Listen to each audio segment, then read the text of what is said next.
बिस्मिल्लाहिर्रहमानिर्रहीम। अस्सलामुअलैकुम व्यूअर्स, कैसे हैं आप सब। उम्मीद करती हूँ आप ठीक होंगे। अल्हम्दुलिल्लाह मैं भी ठीक हूँ। आज मैं आपके साथ फ़िश डिप की रेसिपी लेके आई हूँ। यानी कि जो फ़िश के साथ हम जो सॉस यूज़ करते हैं या चटनी आप कह लें इमली की जो बनती है, उसकी रेसिपी मैं आपके साथ आज शेयर करूँगी। 3 से 4 घंटे पहले मैंने इमली को अच्छे से भिगो के रख दिया हुआ था। आप इसी प्रोसेस ओवरनाइट भी कर सकते हैं, यानी कि सारी रात आप भिगो के रख दें और सुबह ये सारा कर लें। अगर 4-5 घंटे के लिए भी काफ़ी होता है। तो मैंने ये 3-4 घंटे भिगो के रखी थी। अब मैंने उसको अच्छी तरह से मसल के उसकी जो है ना गुठलियाँ अलग कर लूँगी और जो सारा उसका पानी है, जो उसका लिक्विड है, वो सारा इसमें स्ट्रेन कर लूँगी। और जब उसकी सारी गुठलियाँ जो हैं वो मैंने रिमूव कर दी, तो सारा पल्प भी, जो उसका सारा पल्प था इमली का, वो मैंने उसी पानी में सारा ऐड कर दिया है। अब ये सारा मिक्सचर था इमली का पल्प सारा हमारे पास तैयार हो गया है।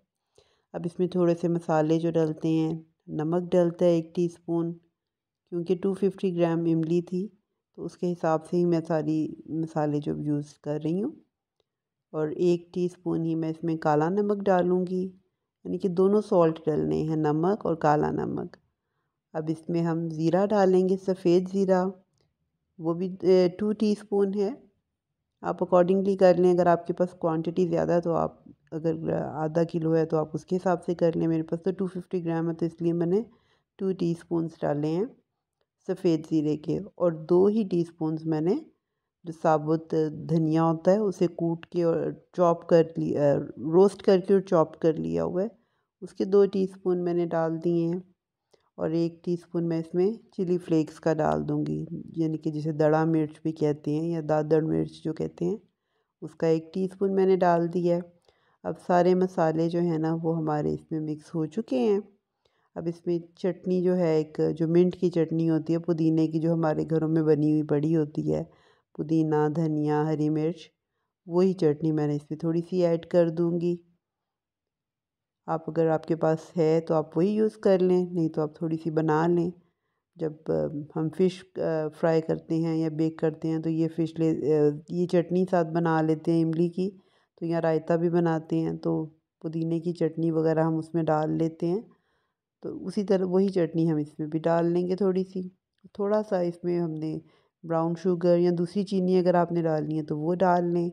और बहुत थोड़ी क्वांटिटी में ही विनेगर भी डाल दिया है। विनेगर इसलिए डालते हैं कि ज़रा ये इस पे काफ़ी प्रिजर्वेटिव के तौर पे भी यूज़ हो जाता है, और थोड़े दिन अगर ये पड़ा भी रहे फ्रिज में, यूज़ ना हो, तो ख़राब नहीं होती है ये चटनी।